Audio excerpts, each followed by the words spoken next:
Daisy Rockwell is the translator of Hats and Doctors, a collection of short stories by the Hindi writer Upendranath Ashk, as well as of Ashk's famous novel, Girti Diwarein, titled Falling Walls in English.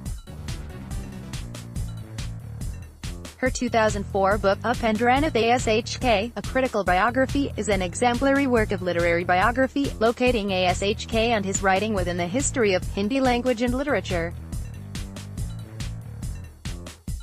An American, Rockwell is also an artist. Her grandfather was the legendary painter and author and illustrator, Norman Rockwell, and has written a novel titled Taste.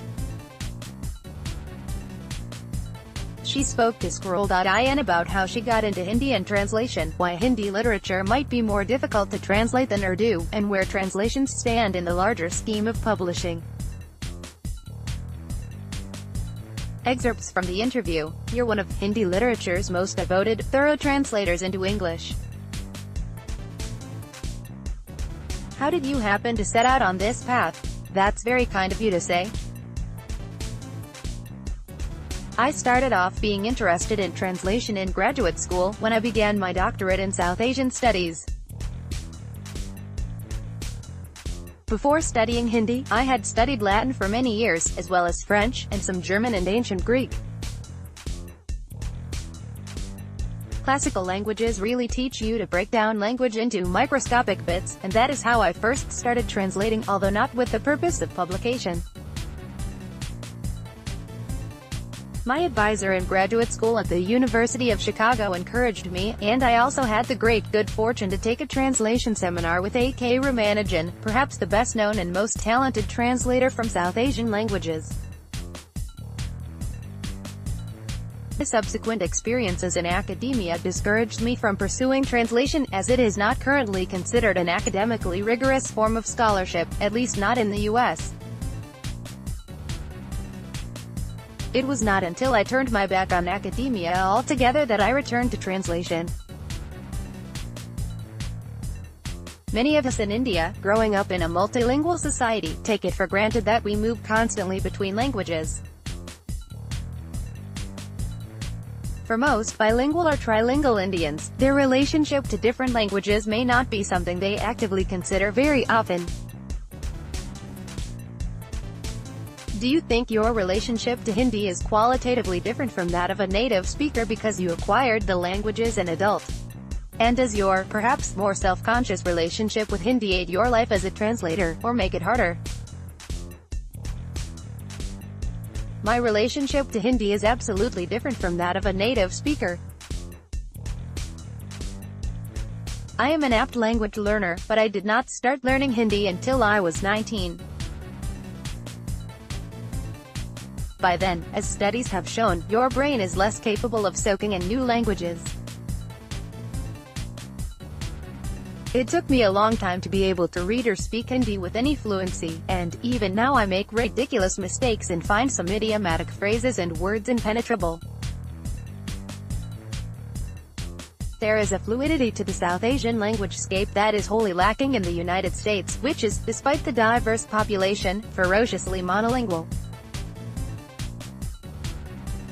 Code switching, the practice of sliding effortlessly from one language to the next, or mixed idioms, like English, are practically non-existent in the U.S., outside of immigrant communities.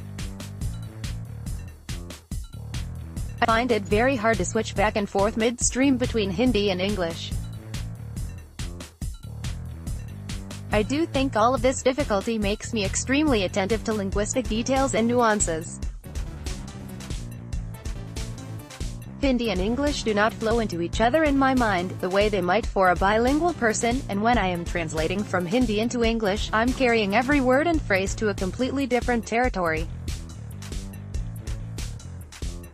Like many well-known translators, William Weaver with Umberto Eco or Italo Calvino, or Constance Garnett with Fyodor Dostoevsky or Anton Chekhov, you have built up an association with the work of a particular writer.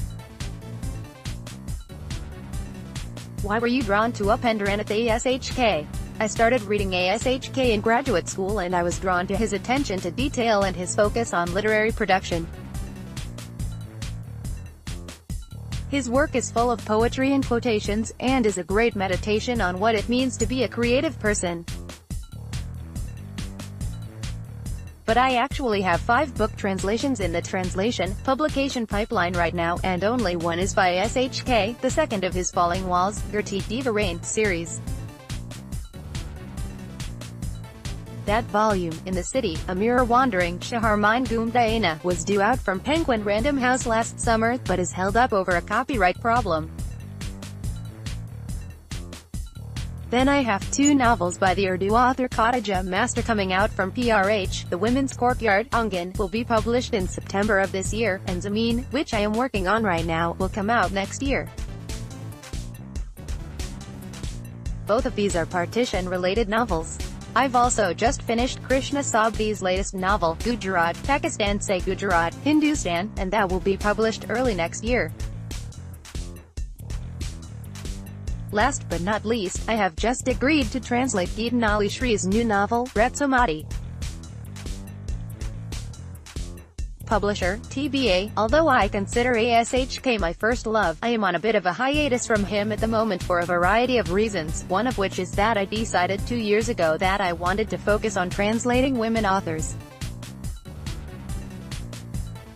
Realized suddenly that I'd only been translating men, ASHK, B. Hisham Sani, and Shril Shugla, and I felt fed up with the male gaze.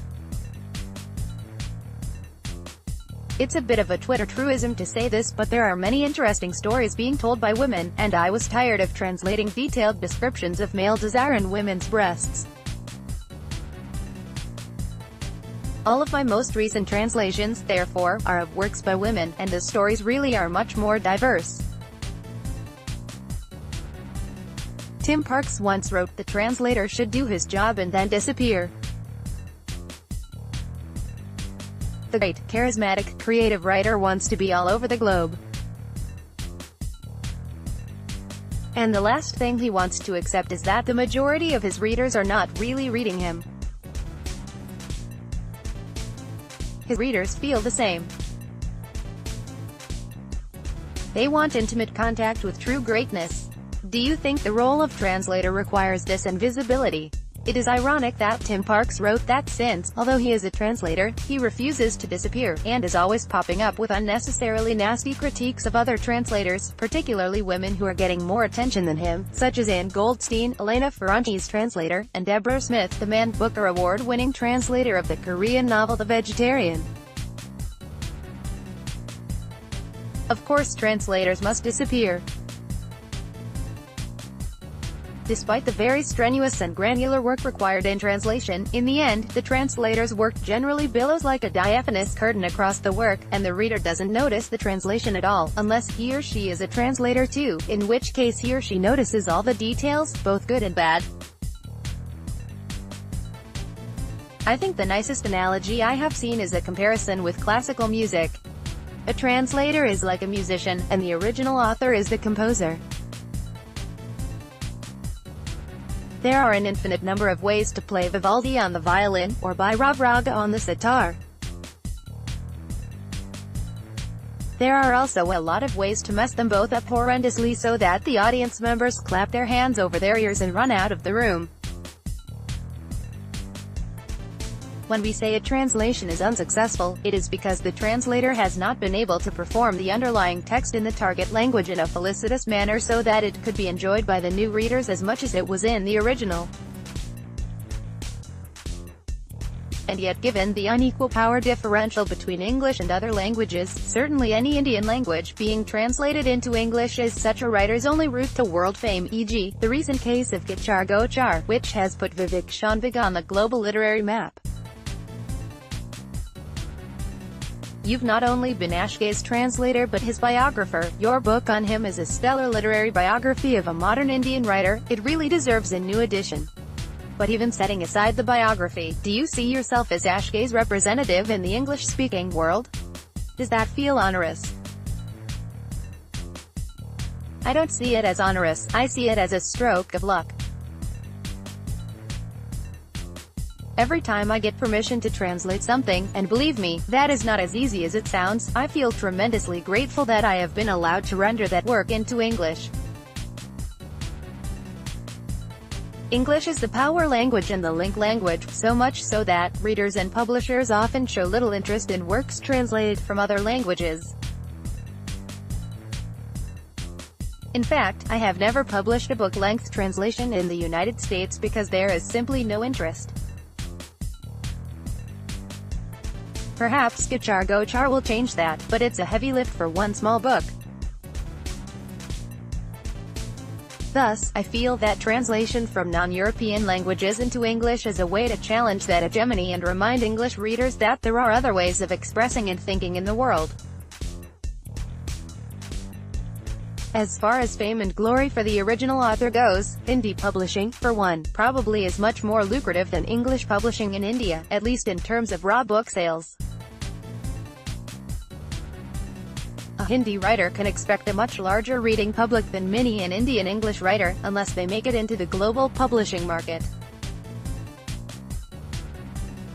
So I don't think Hindi authors are really feeling underappreciated or read in that sense. Maybe they are not being invited to fancy lit fests, but fancy lit fests are really quite a hollow marker of fame compared to a robust and enthusiastic readership. Are you more invested in the degree to which your translation is faithful to the original text, or in the degree of ease with which readers in English will be able to enter it? I wouldn't commit to one or the other. My translations go through phases. Each book will go through a minimum of 5 drafts before it hits the editor's desk. The first draft focuses on accuracy, the 5th draft focuses on English readability. The ones in between are on a continuum between these two. My copy editors will tell you that I continue to aggressively revise the text all the way until it departs for the printer. What do you do about dialect, or idiomatic phrases? Do you try to produce an equivalent in English? This can be a difficult thing to do. I remember in Falling Walls, you have Chetan calling his Bhai Sahib, Raman and the old codger. The nickname is remarked upon at some length, but we do not learn the original term in Hindi. Some aspects of dialect and idiom just cannot be translated, and if they were kept in the original language in the translation, it would not be a translation anymore. There is a school of translation in India which feels that smoothing these elements out is doing violence to the original text and that translating it into English at all is doing violence really, because of the hegemony discussed above. However, if one has committed to rendering it text in English, one must bite the bullet and figure out how to get it done. If a nickname or something is particularly hilarious, I might keep it in Hindi.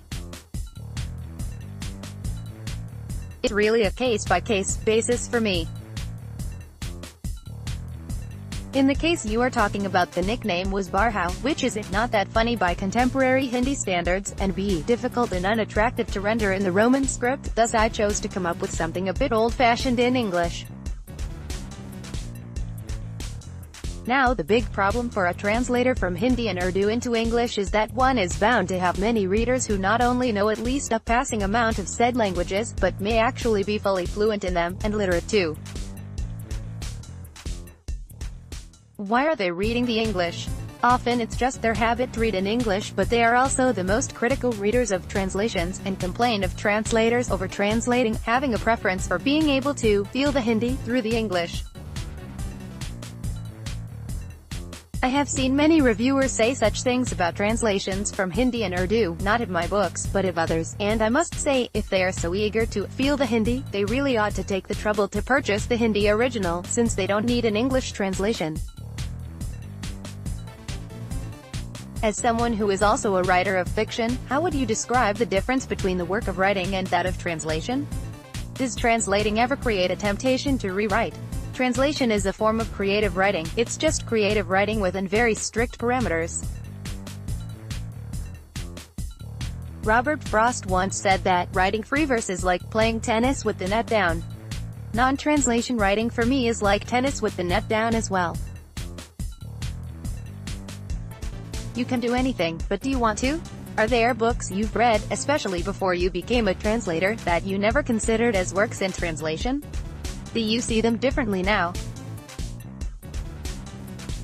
I've always been very conscious of language and started studying Latin when I was 11 or 12, so I can't remember a time that I wasn't conscious of the way translated language stretches English into new and interesting shapes. Conversely, are there books you've read that you think would be untranslatable? Kazuo Ishiguro once castigated his fellow English writers for making their prose too difficult to translate. Does this idea of developing a style for its translatability, leanness, simplicity, make any sense to you? Translatability, I think, is really the fluke of the individual writer's style.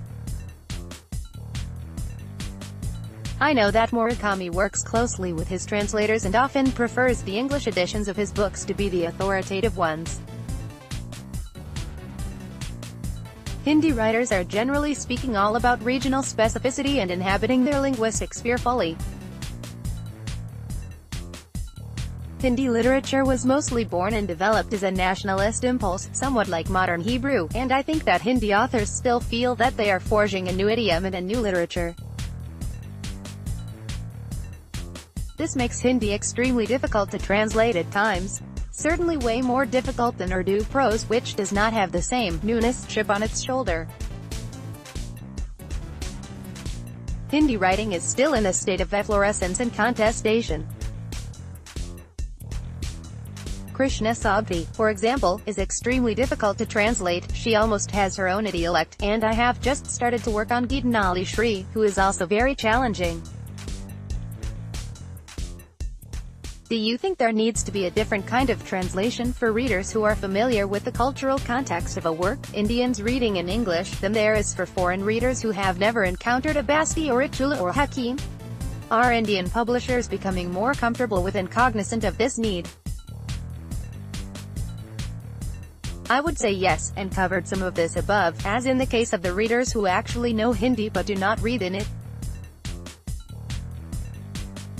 However, since publishers outside of India do not currently have any interest in South Asian literature and translation, I feel that we translators must attempt to create texts that can be all things to all people. I do keep many Indian words in the text, but I also tend to give a cursory gloss for terms that a non-Indian reader wouldn't get. I don't like having glossaries, and I do think in a long book, readers can learn certain terms from context. The trick is not to overdo it so that the non-Indian readers get overwhelmed and put the book down. Similarly, one should not underdo it, because then the Indian readers will get annoyed. One rule of thumb I use is I ask myself, is this word used very often in Indian English? Did this word make it into Hobson Jobson? If the answer is yes, I will keep it. I might also put in a word to give the reader a hint, like crunchy chiuta, but never naan bread or chai tea. Kinship terms are hands down the most difficult aspect of translation into English from South Asian languages, in my opinion. Women's writing contains way more of these terms than men's writing, simply because there is more action inside the house than outside, generally. With these I try my best to come up with English equivalents, but also include some original terms so I won't be accused of over-translation. The problem with the kinship terms, of course, is not only are they very elaborate, but they are all context-centric, so one person's davar is another person's bhai sahib, is another's cha-cha ji, etc.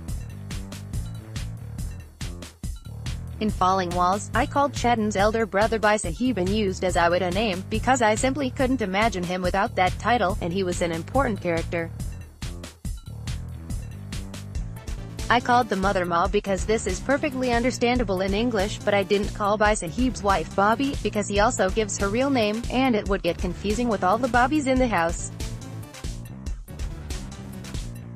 Do you think literary translation is in a better place now than 10 years ago, with respect to Indian languages?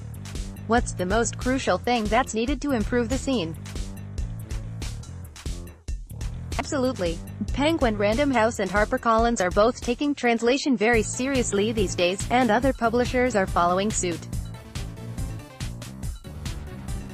I think the next step is to have translated texts treated as regular books and not ghettoized into special translation-only lists. I understand the need for these, but I also think, and this is really a global problem for English, that translation is marketed as something only serious intellectuals would tangle with it. It's hard to read and maybe not all that fun. We need to move out of that space. I am super excited for that reason that my translation of Krishna Sabdi's book will be on the Hamish Hamilton list with Penguin. Very grateful to Ambar Sahil Chatterjee, my editor at Penguin, and Kanishka Gupta, my agent, for making that happen. The biggest challenge facing translators of contemporary South Asian literature today is the issue of copyright permissions and disputes. Mostly due to the literary heirs of deceased authors, but also due to the unscrupulous practices of publishers of the original texts. Finally, what would you say to readers who think reading in translation feels like it's difficult? Expand your mind. The language is alive. Translation brings you the world.